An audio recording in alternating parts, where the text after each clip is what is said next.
Okay. So we call it to order? Yes, sir. We're live. I'd like to call the meeting of the Finance and Audit Committee of the Goshen County Board of Supervisors to order. First item on the agenda would be the presentation of the fiscal year 2024 audit report from PB Mayors. Presentation. No, but they've got it hard copy. Oh. Oh, no, they don't. No, they didn't. Right. Because I thought you had it. Well, I apologize for not having a hard copy to put in front of you. I have a presentation, but I have most of it memorized, so I'm still going to be able to deliver the audit report. I'll start with the high level of what you want to hear. We issued an unmodified opinion on the financial statement, so that's the clean opinion. That's the one you're looking for. We also issued a no findings report for internal control, or internal controls and compliance, and as well as a report with no findings for your federal dollars. So all three of the opinions that we've put our signature on are clean opinions for the County of Goshen. In performing the audit itself, we had no audit entries. We had no past adjustments for the county, the school board, or the EDA. So that's very good. That means the records and everything that were provided to us to perform our audit, we didn't find anything that needed any type of adjustment to correct those items.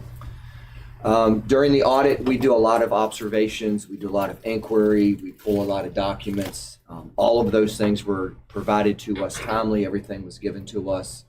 All our questions were answered fully as near as we can tell, and so the audit itself went very smoothly.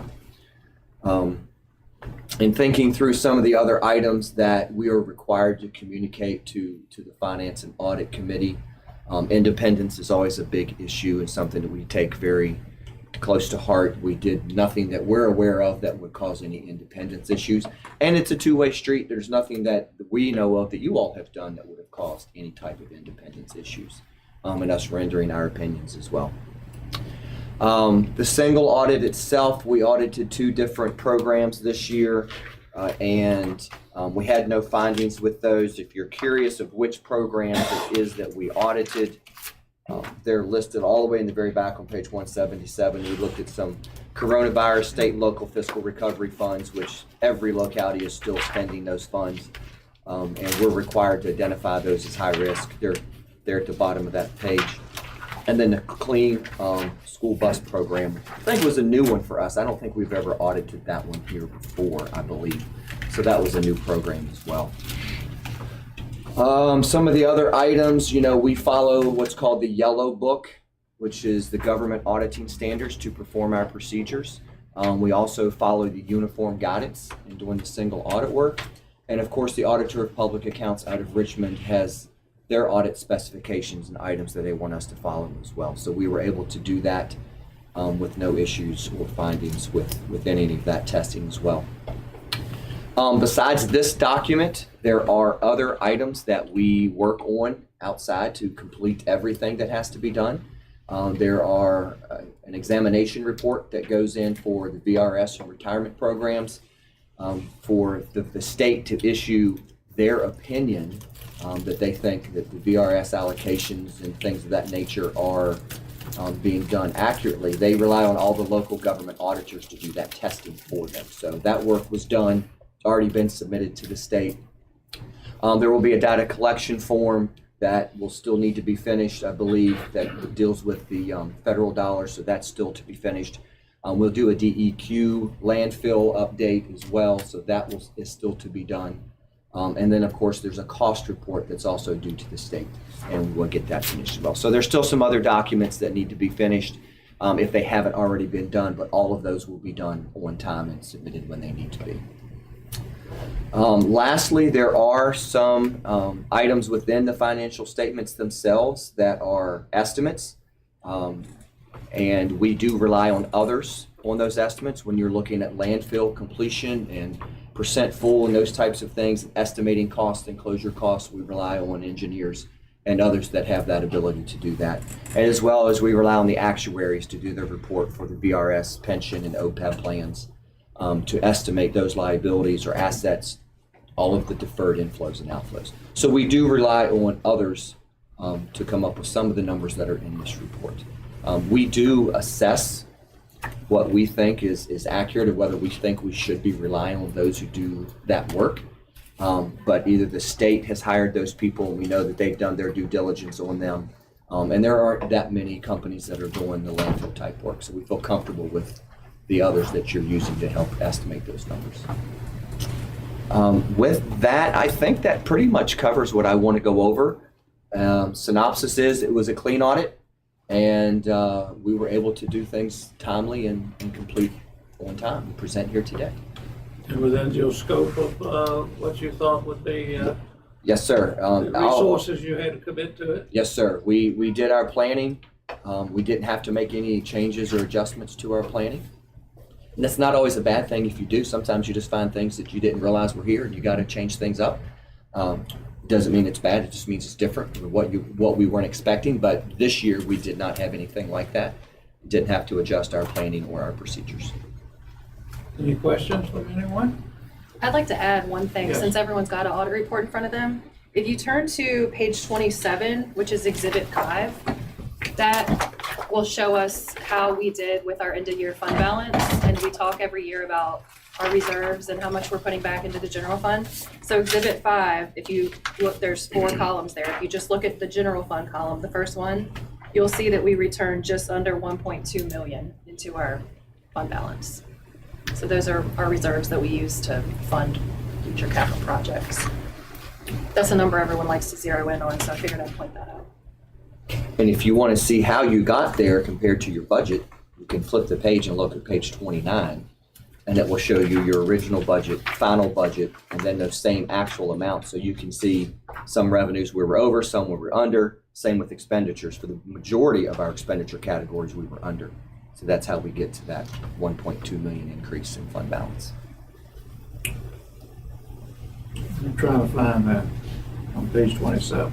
First column, third row from the bottom, 1,191,000. Okay. That is the increase. And that's the increase or decrease to change. Rounded up on it. Yes. Yeah, a little bit. I was looking for 1.2. Yep, thanks for pointing that out. Yeah. Any other questions or comments for me? Happy to address them. Where do we stand in our engagement with PB mayors? We just renewed the contract, so this was year 1 of 5 more to Good, come. okay, Yep. thank you. So I assume we're pleased with them. Very. They're pleased with us. I just feel like we ought to take this opportunity to commend the staff and you, Carl, for doing a good job. I mean, obviously, it was a very positive report, and it indicates that you all were very cooperative and professional and so forth and so on. Thank you. Barbara was here for a long time, but the transition has gone well. Congratulations on another good audit to all of you all who were involved. And so, thank you. Yeah, lots of departments. We shake the tree everywhere we can, so. Okay. Keep on shaking it. Yes, sir. I love it when there are no, what we used to call management letter items to report. Really need attention to management, the board. It didn't always be like, it wasn't always like that. was Yeah, it? so the absence of that is a very positive thing. Yes. Yes.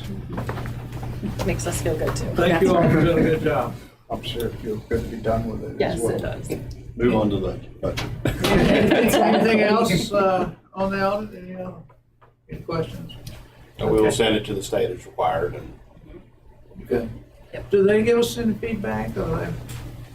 Not really. Ever? I mean, they could if they wanted. They could if we had issues, they would give us a plan and steps that we had to take, but if it's clean, there's no real feedback. It's mostly us submitting information to them. Yeah. All right, so now, approval of the minutes from the August 6th Audit and Finance Committee with clarification for the adjournment date today. I guess we had that. It sounds like Differently. a November date was mentioned, but Okay. it didn't need it to be All right. December. So everybody had a chance to look at the minutes? Any questions, any changes or I move suggestions? that we approve the minutes from the August 6th, Okay, do we have a 2024 meeting. second? Second. All right, any further discussion on that? All in favor, say aye. Aye. Any opposed? Minutes are approved. All right, financial management fund balance policy revision. Mr. Roddy? And I'll preface this with, last December, we had updated our financial policies and added a available fund balance new policy. And now that a year has gone by and we're really looking at where we fall within that, our original suggestion was to eliminate the policy. And after talks with the board members, it was more of the idea to decrease the amount that the policy makes us stay within. And that's up for discussion. It can be obviously whatever you guys determine at the meeting, but Kevin's here to help explain why we're suggesting that. So again, we went from the original eliminate the policy because we were not able to meet it to lowering it to 35%. We discussed in several two issues, maybe going to 20, 25%, 30%, and staff went then with, let's suggest 35% as a safe number, as a strong number, but one that we also know that we can meet in our current environment. So, With regards to that, the policy was put in place with, I'm sure, consideration and reasoning behind it. I think mainly, and Kevin, I don't want to usurp any of your presentation or discussion, but with strong influence towards getting a good rating for us with the bond rating agencies. And I'm inclined, and just want to, after looking at it, talking with some folks, to leave it as it is, simply because I would like to see some more time spent, or have some more time to spend on learning how if we should be meeting that goal, what does it take to meet that goal? And if not, then the goal is wrong to have that goal. But the beginning of it, the genesis of that goal was for a purpose. And so, and I view it as conservative, which I'm for that, being conservative, with regards to our financial strength and stability. So I guess I'm coming down the side, I'd like to learn more about it. It came on us relatively soon, in a recent 2x2, relatively recent. And just some verbal discussion on it without a lot of in-depth research into it or information presented along with it. So Right. that's where I'm coming from, and I just throw that out Yes. to begin with, just to throw a monkey wrench into things. And hopefully, we've got a presentation here that will get us all level set. And all we want to do is give you the information, because I think, I agree, the policy was put in at the right point. One of the things to do is show you how the rating agencies look at your fund balance policy, but another is show you what it would take to become in compliance with the policy that you just put in today's dollars. So some information in here. We pulled excerpts out of a presentation that we gave Vic and Carla in August that was over 100 pages, so we won't make you endure that. Here's about 10 pages from that presentation that specifically looked at not only your fund balance policy, but your debt policies as well, which we know is another topic. So if we want to walk through For this. the record and everything, because it's been recorded, I guess the public is able to watch it somehow probably. Would you tell us your name and your company and a little bit, just so we know who's talking? Sure.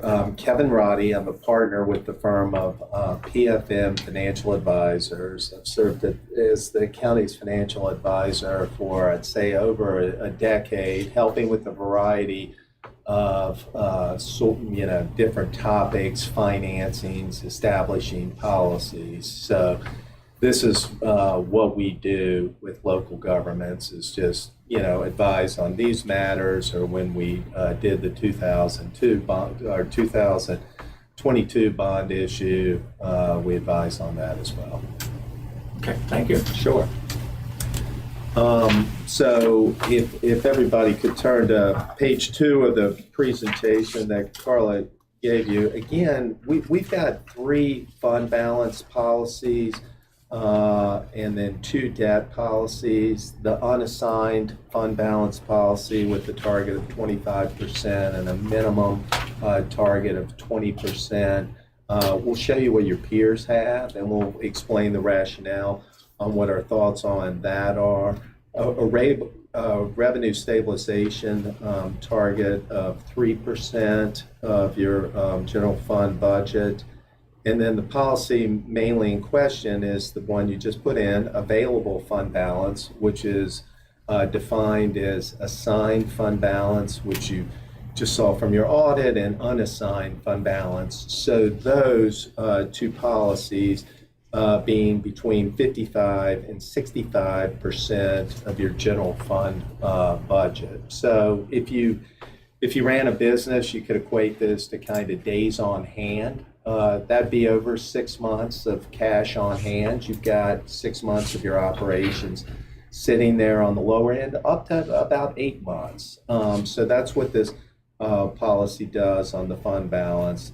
The 2 debt policies are pretty typical for local governments, and we'll talk about that mainly in the second part of this presentation. But debt service is a percent of your general fund expenditures. How much of all your expenditures should going to debt service, paying for projects, equate to? And then another policy is your total outstanding debt as a percent of your the county's overall assessed value. And so the question we were asked this summer to really dig in and evaluate from both, financial prudence as well as how the rating agencies view that is do these policies make sense? Let's go back to the fund balance again, just briefly, and just for clarification on my part. We are not meeting that, and have not been meeting the policy. We are definitely thresholds. by far meeting the unassigned fund balance policy and also the revenue stabilization.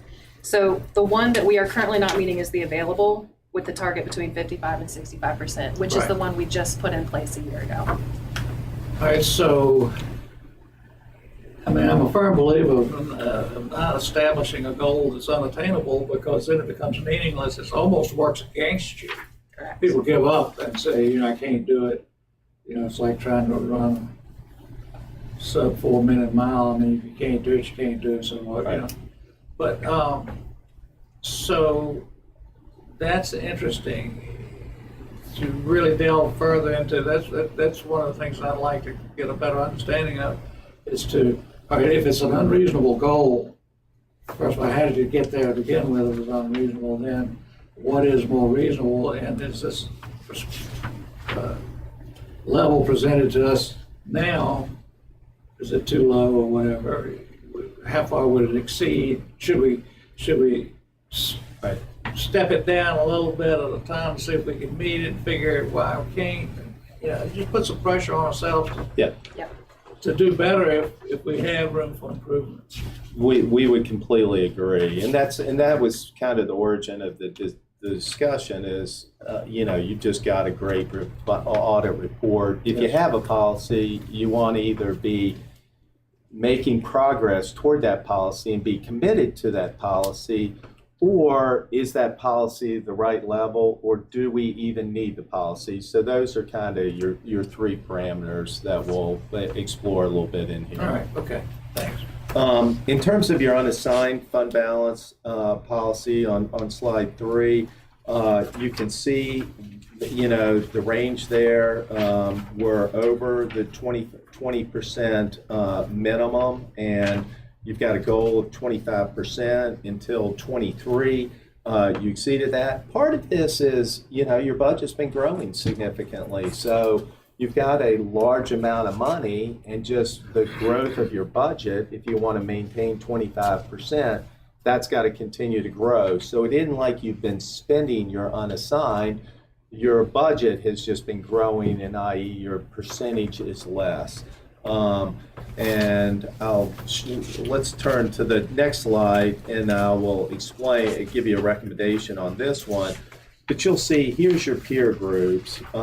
Again, mainly localities around you, but these are also AAA rated localities, the highest rating you can be. So your peer group is extremely elite. And so we look at them and we say, okay, you know, Chesterfield's got a policy of 8% with a target of 10%. Henrico's got a policy of 15%. Obviously much bigger localities than the county. We're up there on the higher end, but we would argue that we need to be.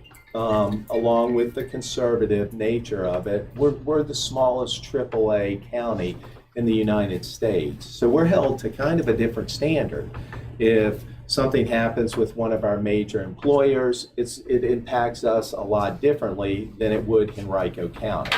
You know, they would need to lose 30 employers to every one that we would lose. So we think it is very prudent for us to keep unassigned. And unassigned fund balance is something that you don't want to spend. It is your safety net. If you spend it, you've got to immediately replenish it. It's the safety net. It's there.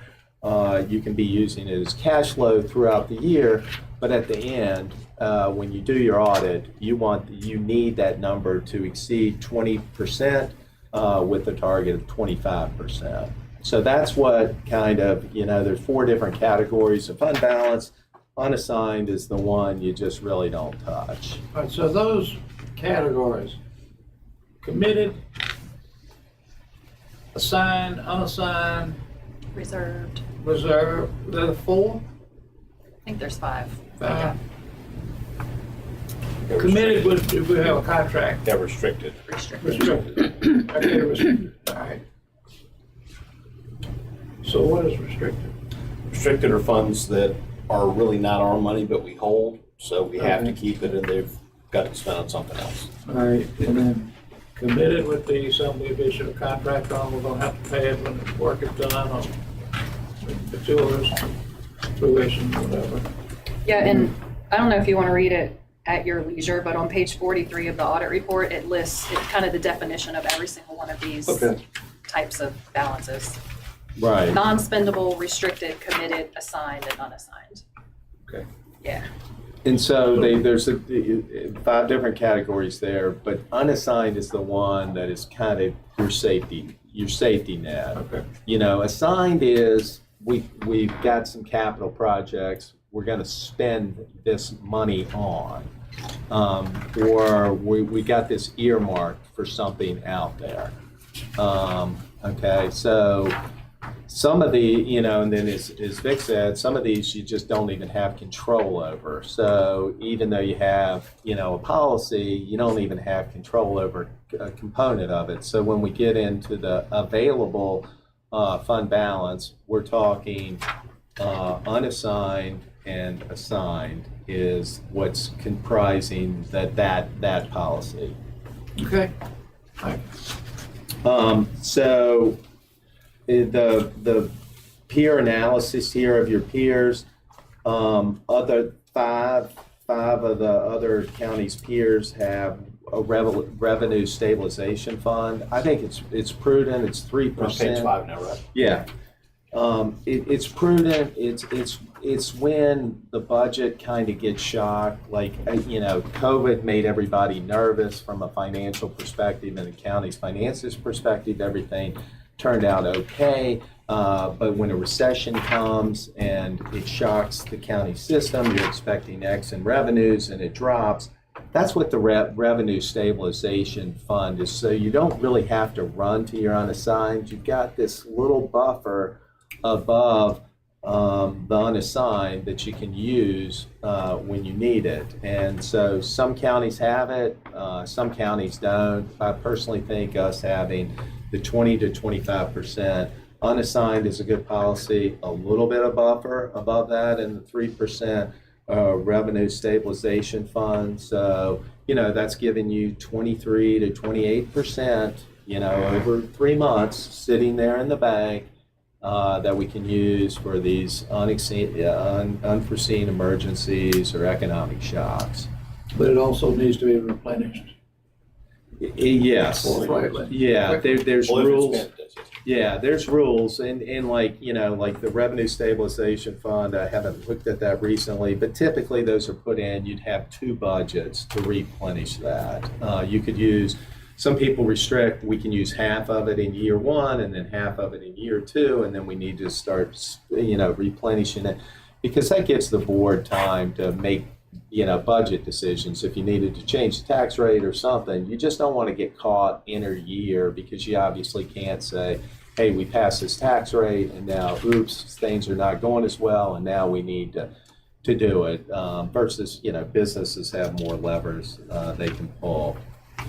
And ours is over 2 years. We can't spend it all in 1 year. So that It'd be makes nice sense. if the federal government had some policies like that. It's up to them. They probably have the policies, they just don't stick to them. No, I can't They solve don't those. adhere to I it. can't solve those problems. They have a printing. Yeah, we do have the printing press that the county does not have.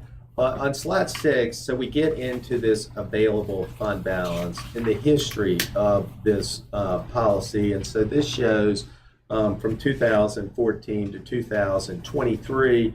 And so in 23, we're, a little over 51%. And so we put in a policy saying 55 to 65%, of the last 6 years. We haven't been, 7 years, we haven't been up to that 55% level. Okay, so again, love Mr. Peterson, and if he's watching, I have no problems with the thought of the policy and putting the policy in. I think it's just a good discussion to have, level set. Is this the right, level to have in there? How much money does this equate to? So when you add these two up, we're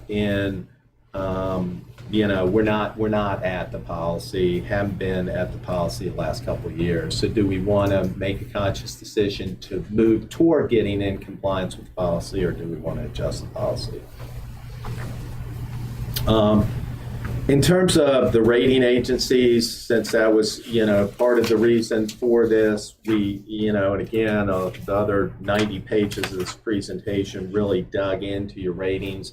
Not surprising, fund balance is a big consideration of the rating agencies. There's a lot of other variables that go into your rating, the amount of debt you got, your overall economy, your wealth levels, all these other things, and certainly be glad to come back at another time and talk about those. But in terms of how the rating agencies look at your available fund balance and what they call is their minimum levels to be in the highest categories, the bottom best possible category cutoff there, they really range. Moody's says you need 35%, S&P says 15%, and believe it or not, Fitch says you only need 7.5%, less than 1 month of cash in the bank to be at the highest level for your Fitch rating as they judge your fund balance categories. To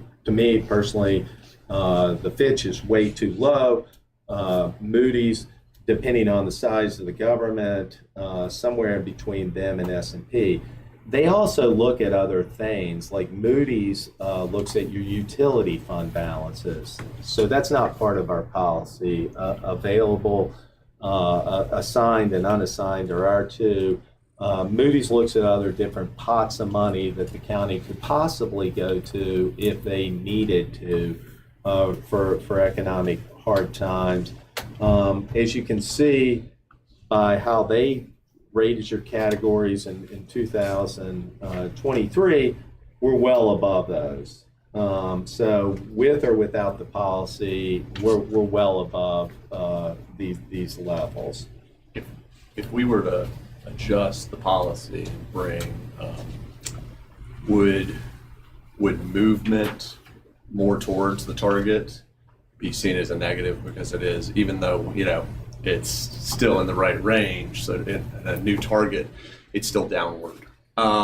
Would, you know what I'm Yeah, saying? no, Like, I would do. they say, yeah, you're still, or would we just I think the fact give them a that, heads up in advance? yeah, I think the fact that you're having these discussions is what they want. Okay. So they want you to make prudent decisions with your money.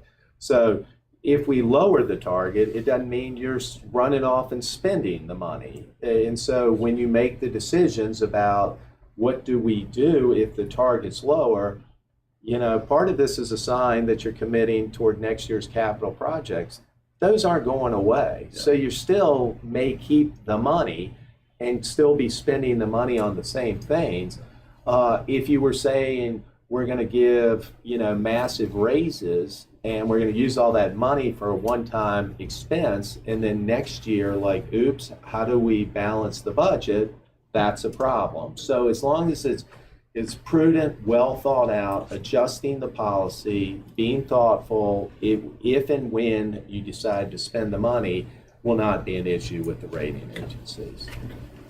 Is it possible to put in, let's say we lower the target, but then we get a little spend happy. Can you put in a trigger, like after, say, 2 or 3 consecutive years of missing the policy, it activates this, X, whatever that mechanism of correction would be? No, and ultimately, the board would make those decisions itself. You're self-controlling in that respect, so staff or our advisor or auditors can't put handcuffs on us that would keep us from doing that. And that would just be through the budget process. We would notice it at the end of the audit season, which goes right into budget, and we fix it then, Okay. which is kind of what we're doing now, just looking at why we don't meet our policies. Yeah, and so I think the money slide is really slide 8 here for you to look at the different levels. And again, with the 55 and 65% is the goal. If we split that and said, how much does it cost us to come in compliance with the 60%, splitting it again, not at the high end or low end of that policy, it's about $12.7 million to come in compliant. You're short right now to get in compliance with 60%. If you wanted to get to 55%, you're in between the $1.6 million and the $12.7 million. So, $7 million to get in compliance with this. And I stress, this is getting a compliance with a policy we set up. Correct. It's just, I don't want anybody to hear that and Yes. say we are out of compliance with anything. An ultra-conservative policy that we set. An ultra-conservative policy we set up. Just one. This Yeah. table can be misconstrued Right, very easily. and one important thing here while we're putting the disclaimer, no one else in the state of Virginia has such a policy. I put on here, Fauquier is the only one that we know, and their policy is that they have 2 months of available cash, so 17%. So again, we saw a bunch of localities, almost all localities would have the unassigned, and most of those were 10 to 12%. We're 20 to 25%. So we're already above those, but no one in the Commonwealth could we find has this available cash fund balance policy. And so this gives you the various categories. So if you went to say 40%, you'd be $9.4 million over it. Again, none of this says you need to spend it, you need to do anything. That's your money, that's future decisions, but you would have excess money over if you reduced it to 40%. Just this fund balance policy. And Carl, this policy did not exist before a year ago, is Correct. that correct? There's something to be said about having excess funds sitting around not being utilized. It's a resource, I could see, but it doesn't look like it's been sitting around because we've been exceeding or violating the policy. A lot of this happened when this policy was put in place. It was the idea that when Goochland received the AAA rating, we were meeting that policy. And at the time of this policy, all we had to look at was 22. I think we only had the 22 audit to look at. We hadn't even received the FY23 audit figures yet. And then if you think back to what we've done in the past year, we did front load a lot of capital projects. I think we spent about $8 million from our fund balance to fund, we put money towards a tanker truck and from the stock program, the Station 8, which were necessary things, but it did spend down our fund balance. And we had no idea of knowing that that would happen when we put this policy in place. And I would also, and again, the concern was that we maintain a very strong position for the external agencies that would rate us, for our public, as well as to protect us. But we just received, as you know, recently our reaffirmation of AAA rating from Fitch's. So, obviously they're not as focused on the 60% threshold, because we're really not even 50%. We're just below that by a hair. And it was a very strong rating, and I guess Kevin, you could probably talk about that. Absolutely, yeah. And so let's not confuse. So their category cutoff was the lowest of the three. Yeah, and let's not confuse the discussion here. I'm saying y'all are doing a lot right financially. Continue doing that. Continue doing everything you're doing. We're talking specifically about, does this policy make sense in the context of how y'all are running the government? Because I just don't think, even if you eliminated this policy, continue doing what you're doing. If y'all think the right number is 48% or 46%, and you got something you want to make a $5 million cash contribution to some project that you view as essential, and that would pull you below this because it's coming out of assigned fund balance. That prudent decision, keep doing what you're doing.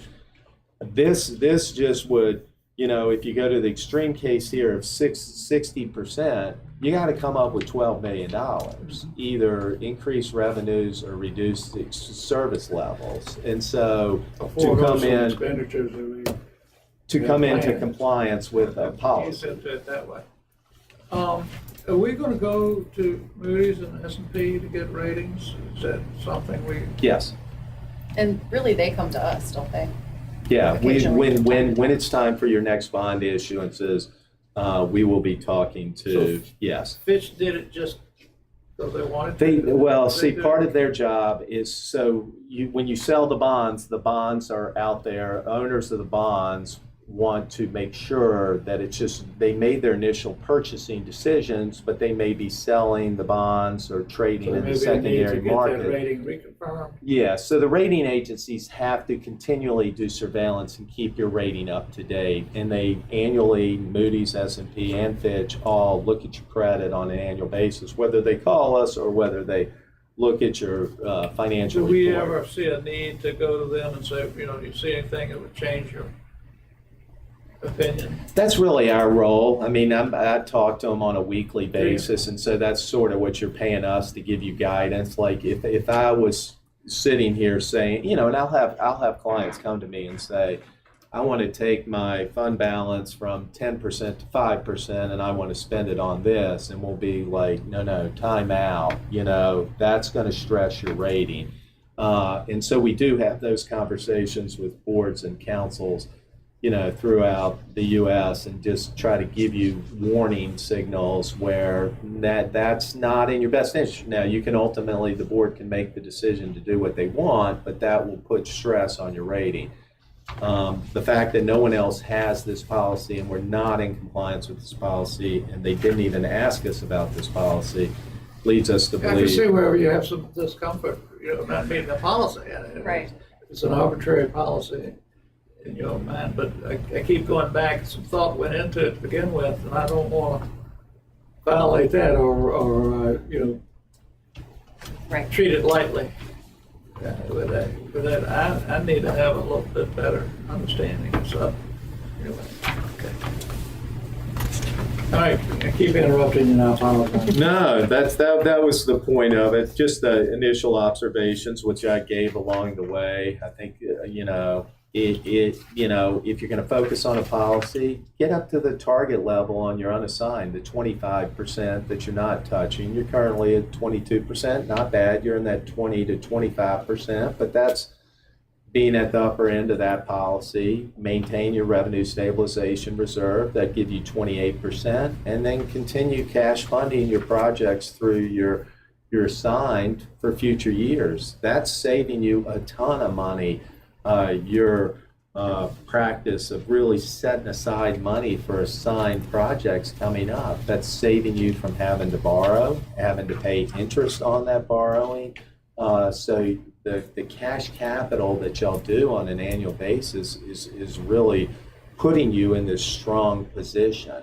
Now, we're going to have some future capital needs. You've got a long-term CIP. Everybody does, but y'all's practice of really committing money on an annual basis to this is really put you in a strong position. Well, we have been fortunate, or we couldn't have foreseen this. We have been incredibly fortunate over the last 3 years with where rates have been. Yes. Because, I mean, that's, what was it every year? 5 million, well, I mean, Yeah. 5 million Yes. plus of found money. I mean, 49. inflation didn't help, but nonetheless, Right. that was a very, if it would be that much more of an issue though if we were earning nothing on that money. Right. Okay. Further clarification, but Well, I would have then, I would it be helpful because we have on consent agenda for 35% policy. If it is the desire of this committee that we pull it off, then we just go ahead and amend the agenda when we open it and remove that from discussion so there's more time for future consideration. That's I would feel the more desire with of this that. committee. I guess, I should be more up to date on this than I am, and I apologize for not being, but I'd like to feel more informed. Okay. Okay. Yeah, I mean, digest the information. Again, you can leave it, you can reduce it, you can eliminate it. Well, to be honest with you, the other thing, it seems like a huge drop, which we're recommending from 60% down to 30, We're 35. 35. So that's a huge drop. And we would be in compliance, we actually would be in the plus at 40%. Somewhere between 40 and 50, we would be in compliance now. And, I guess the question in my mind is, do we need to really pay attention to tightening our belt, cost conserving, cutting, whatever, from our expenses? Right, because if we are gonna keep a policy like this number right here, the $12.7 million that we're off by, that's Yeah. just based on our most recent figures. This policy requires us to keep a certain percentage of the subsequent year's budget. So each year, as our budget gets bigger, like we're about to start talking about the FY26 So it'd be a budget, bigger that's gonna hole. be bigger. So Bigger the dollar amount of our fund balance will need to increase by that much more. So while we're planning on FY26, in our minds, this number needs to be more like 14 million probably. So we need to either cut expenses and or raise revenue. And that would 14 be million, that's part of very the budget to be overwhelming. presented to the board. Would start Right. reflecting that if Gotcha. it's desired. So, but if you would like to pull it off as a recommendation from the committee, Do we need to make a motion on Yes, that? sir. Well, I'll make a motion and we pull it off. I just want clarification. So the 35, is that the target or is that the floor? that would be the target. Okay, what would be the floor? 20, 20. the way it's written in the Okay. amended policy, 20 to 30 and with the Per- target 35. Per Mr. Winfrey's concerns, I was thinking a step-down approach would be prudent, but to a 55 to 65 current, to a 40 to 50%. And then with the thought, when we're not committing it today, but with a verbalized thought of 30 to 40% in the future. So, I mean, we're clearly showing that 55 to 65% based on comps, based on logic, based on all those things is too high. But 40 to 50 is certainly keeping us above all the others, not doing anything that's too big a swing. But if we verbalize that, we could envision a further bump down, then we get 40 to 50% a little time to figure that out. But I think So they are you need the saying policy take it down to, in an interim to that level yeah, today? 40 to Well, 50%. I still would like to do a little more research into the thought process that went into establishing it at the level it is now. I'd just like to have some time to look at that justification or the reasoning behind that. Yep. And if it's simply to get Fitch ratings or whatever, or, not Fitch, but Standard & Poor's or Moody's, whatever, then that's one thing. If it's other things going into that. I don't feel like we're spending money No, we're still in recklessly great shape or, for our fund balance. I think we are running a tight shop. I've felt that since I became a member of the Board of Supervisors, so I'm not concerned there. We look at the budget, it's a very in-depth, tight process, so. But- Yeah, I'll say one more thing, and I was part of the 3 rating trips to get all the first-time AAAs. Your bar was higher given the size of the county. And so we did have higher numbers then. We have financially performed and earned our stripes. And so it was a high bar to cross. I'm not saying it's any lower now, but your financial performance stands for itself, and the rating agencies will have, no concerns of bringing that number that was required, or people felt were required to get there, or was in place when we got there, bringing that number down. And so, based on all the other strength, the growth, everything else about the county. So it's been fluid over the years since we initially got that rating. and this recommendation comes out of the work you all have done with us. Yes. Before the bond issuance, during the bond issuance, since the bond issuance. So, we're getting advice from the source that we should be getting advice on this. Based on our work with you and the almost weekly contact with the rating agencies and every other, a lot of other governments in Virginia. A couple things. I take it that you may have been in opposition of establishing at that level to begin with when it was established. You knew about it? I didn't know about it. Oh, you did not know I was that. not consulted on that. Okay, so you would have opined on the time that, hey, guys, based on all this stuff, it looks like it's establishing it a little too high. I also feel like there's no sense of urgency in getting this done today. If we take some time and look at it and on purpose pay attention to this one little area, which I'm not focused on, and say set a target by the end of the first quarter of next year, we'll come forth with a recommended policy at that point. Would that Yeah. be acceptable? I would say there's no urgency. Our concern with the policy would be of putting in a That policy we're not meeting? that you're not meeting, Yeah. and without the discussion of what is our goal to achieve this policy, because you weren't meeting it when you put it in. And apparently there's not knowledge of how you were going to get there. For purposes of the 2025-2026 budget, I recommend that we get this policy decided upon in our next finance committee meeting before any budget for the upcoming year is enacted. So that we have that, so that people are budgeting to a sound policy versus something that we're showing by all metrics is not where it should be. And we just set that upon we put that upon ourselves. So we have a plan to get this policy taken care of at most one meeting from now. That's fine if we think we can do that. The one thing that would be helpful to me is to see that budget before we make that determination, because that'll tell us a lot as far as what we're capable of doing. And you would see that in February? See Well, in the budget is February. presented to you, which would be before the next audit and finance committee. All right, So the let's do initial that. budget draft would be able to represent a variety of options, 60%, 50%. So if we change my motion to target it by the end of February, which would be by the March 1st meeting, the first part of March meeting, right? Yep. Yes, sir. Not the end of March, but by the end of February. End of February. Yes, sir. Willing to second that one? Yeah, I'll Does that, second. does that need to be a motion? I think he made it. Yeah, he made it, well, he's amended it most, but it's never seconded, so I it's open second. for discussion, so.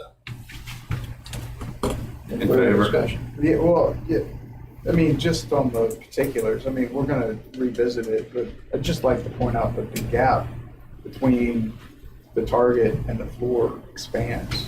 And Yeah. I'm not comfortable with that 20% floor. I think that means, I'd be comfortable with 30, except maybe 25%. I think that we should keep it a little tight, at least the same.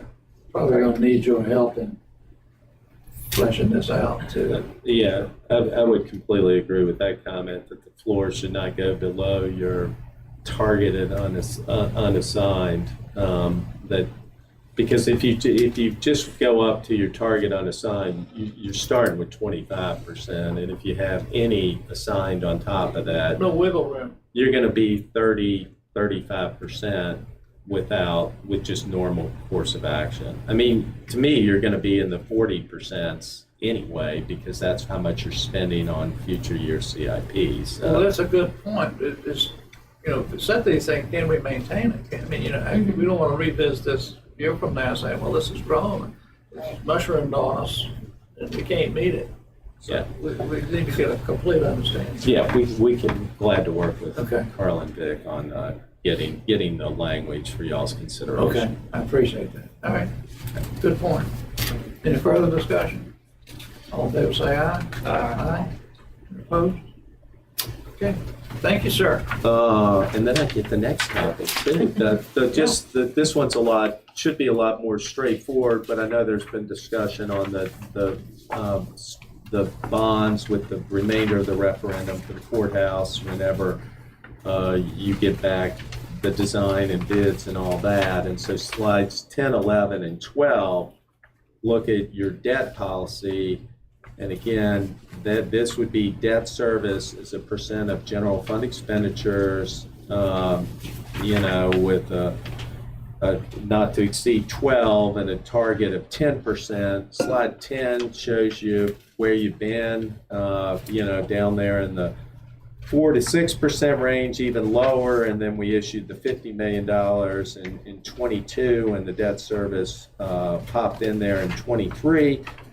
And then on slide 11 shows us paying off debt service as well as our general fund expenditures growing, so that percent is declining. And then this layers in the remainder of the referendum, be it 46 million. You guys can decide how much of that you're gonna spend, but the green bars there show that you basically, when that debt comes on, you're below 8%. So the takeaway from this is you've got the 10%. debt 10%. 10% is a target, 12% is maximum, Yeah, and 2.5% of assessed value. yeah, which you're like a Within- half percent. Very within the, Yeah, very much. that one's not even a factor for you guys with the county's assessed value. But so this shows you got debt capacity for the 46 million and then some. So we just want to make sure that that y'all were aware of this as you plan for the future use of that referendum dollars. I'm not going to tie you to this, but where at this current, so I mean, we can project forward and say we're going to get further rate cuts, but right now, where do you think we would be issuing an R bond rating?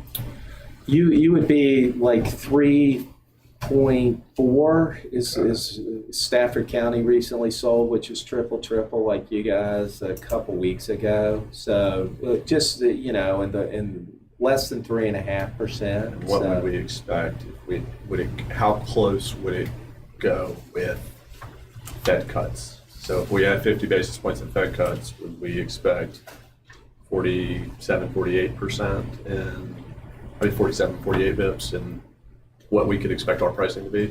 Are they fairly correlated?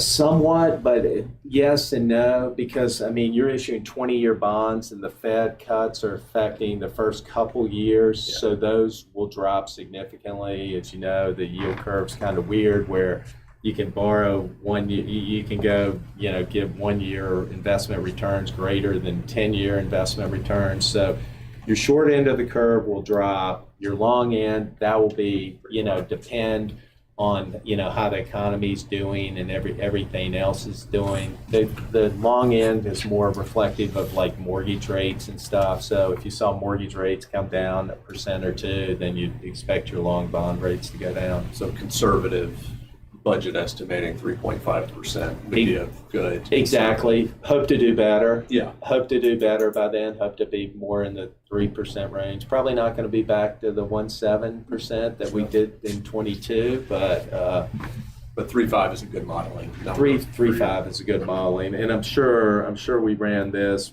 It doesn't say it, but I'm sure we were at 4.5 or 5% on this. So, but yes, 3.5 would be a good guesstimate. So.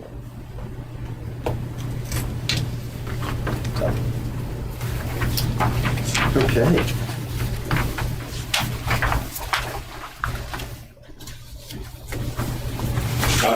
Any other questions for Kevin? Good job, Pam. Thanks, All guys. Appreciate you fielding my questions. Absolutely, anytime. And I got 90 more pages here if you want to see. If you ever want to see that. You really liked it. So, Thank you, Kevin. okay, thank you. All right, and all that we have left Is is it quarter projection? the projections, which, as you know, first quarter is only 3 months of the year, and looking at where we were then, I didn't have much data to go on because real estate taxes are due December 5th, any day now. So my best projection, it's always pretty conservative beginning of the year. So I'm projecting that we come in around exactly what we budgeted, maybe $100,000 higher in revenues. And by looking at what departments tend to turn back in at the end of the year through unused, through vacancies, just unused pieces of their budget, I'm looking at a return from departments of $1.1 million in expenses, which would give us an operating surplus of a little over $7 million. And then once we transfer what we've budgeted for our capital projects, schools and general fund, and then our CSA funds, I'm thinking we may or may not, it's basically I'm looking at a level budget, no return to surplus. I'm showing here $241,000 use of surplus. But again, this is very conservative. We'll know a lot closer with the second quarter projection, because we'll have some real estate figures to look at. Just so for the general public, I would say where we want to be is making the adjustments to the capital section. Mm-hmm. So that I just want to put it into context for anybody in the general public. This is where we ideally want to be, is making long-term investment decisions, not having to be on the upper end of these budget projections where we're affecting day-to-day stuff. And this is a nice place for us to be as a county, because that's where we're making our decisions versus having to go and say, what do we have to cut from tomorrow or next month or the next 2 Operating quarters? funds, yeah. And so I don't want people to think when we're having these cuts, don't cut decisions, that it's any negative. This is a good space. We are in a great space to be. Our first quarter projections are always going to be very, very tight, because we don't want to, again, a lot can happen. So we're going to go extremely conservative. And as Carlos said, we're seeing nothing that would indicate any reason to expect that by the second quarter, this doesn't have a very, a good change in it. So that's normal for us in the first quarter. And before I came here, I did look at where we are with our real estate collections as of today, and we've collected 13%. So by the end of the week, we'll hopefully be up a lot higher than that. The line is already forming A down the hall. tsunami of cash will be coming in. A tsunami, yes, correct. Yes. Including mine. Yeah. Hold it till December 5th. All right. Any other business? So let's now open the public comment period. Anything from the public? Comments? You know, Mr. Fennell? Yes, Mr. Chair, thank you guys for your work on this committee. It's a tough one.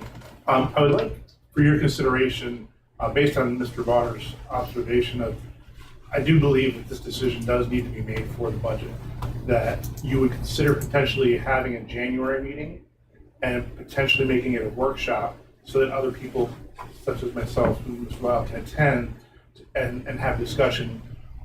Two things that I'm most interested in are, what have we done to date to try to meet this policy? Because I don't know of any actions that we've actually taken to actually try to meet these goals. And then also, what are the ramifications of not making it? To me, it's still very vague on, well, we have money in assigned, so it's going towards a project, but what does that actually mean? And just the mechanics of the whole thing. And having an open discussion, I think, would be very valuable. So I just want to throw that out there for your consideration. I think it's a great idea. And I think, having learned a lot today, it would make a workshop more meaningful than the fact that I would understand a lot more And as to what we're getting into. typically our January meeting is very light because it's just our organizational meeting. So if we had it beforehand, Before the January meeting? it maybe it'll work well into the schedule. Well, Just throw it out there. any further public comment? I'll close the public comment period of this meeting and also make a motion to, I guess, modify or rescind the prior motion as to when we're going to meet and decide on this. And Well, I think that- no, well, the we can motion leave is that. simply- We can leave that. We can have this work session. We can have a work session. I'll make a motion to have a work session prior to the regular Board of Supervisors meeting in January. Second. Any further discussion? Got a motion, second, all in favor, say aye. Aye. Okay, I guess I do have a question. Do you want Kevin Roddy to attend this or just make it an internal discussion? Either way is fine. what do you think? No, I mean, I'm clear on the policy. It's more of an opinion. Yeah. I mean, he could be available to call in if we need All right, him, let's do that. and then we just kind of have him, and if Do we we need have him. them on retainer, we, on hourly basis when they come in and all that? He is on retainer. Yeah. Okay, yeah, let's, call in the committee. Okay, That's gonna be standby. okay. Okay, if there's nothing more for the good of the cause, we will have a motion to adjourn. Second. Oh, I made, I was asking for a motion, I move, you second, all in favor say aye. Aye. Meeting's adjourned.